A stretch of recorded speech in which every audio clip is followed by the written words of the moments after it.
在台湾，有一群仰赖呼吸器为生的病友与家庭，他们的生活充满挑战。所以它的产是黄绿的，慢慢来，教你。为整比如讲营养不够啊。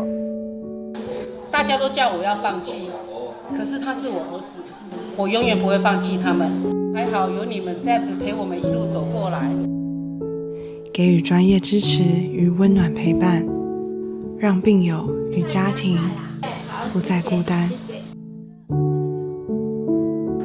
来帮她剪头发，剪得那么漂亮，是一个很好的母亲节的礼物，真的。母亲节快乐！